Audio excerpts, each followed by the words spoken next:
মুর্শিদাবাদ জেলার লালবাগ শহরের ফতে মসজিদ আজ অবহেলায় ক্ষয়প্রাপ্ত।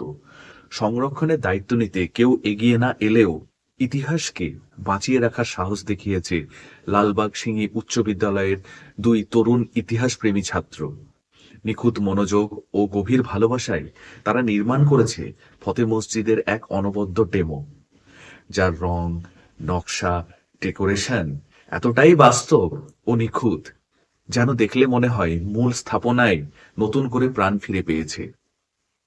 জনসাধারণের সামনে এই ডেমো তুলে ধরেছে তারা এবং স্পষ্ট বার্তা দিয়েছে, ইতিহাস হারিয়ে যায় না, হারিয়ে যায় আমাদের অবহেলায়, আমাদের উদাসীনতায়। এই উদ্যোগ আর্কিওলজিক্যাল সার্ভে অফ ইন্ডিয়ার প্রতি এক শক্তিশালী আহ্বান।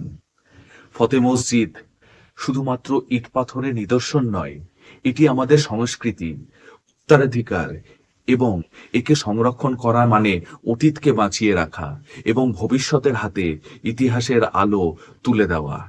যাই হোক, চলুন আমরা সবাই মিলে ভিডিওটি আগে দেখে নিই একবার। এটি হলো মুর্শিদাবাদের একটি গুরুত্বপূর্ণ ঐতিহাসিক স্থাপত্য ফতে মসজিদ।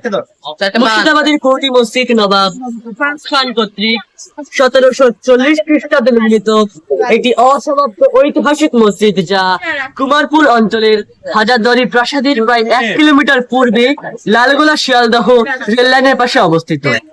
এই মসজিদটি নবাব সরফরাজ খান 1740 খ্রিস্টাব্দে তৈরি করতে শুরু করেছিলেন, কিন্তু তিনি গিরিয়ার যুদ্ধে আলীবর্দী খানের কাছে হেরে যান এবং মারা যান।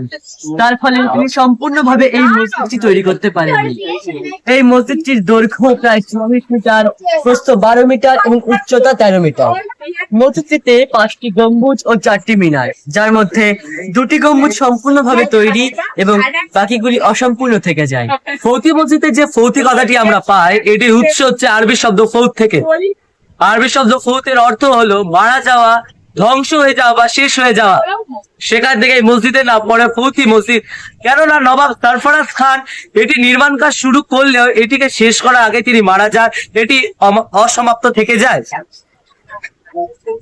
বর্তমানকালে ফৌতি মসজিদ সংরক্ষণের অভাবে, অবহেলায় ধ্বংসের মুখে এগিয়েছে।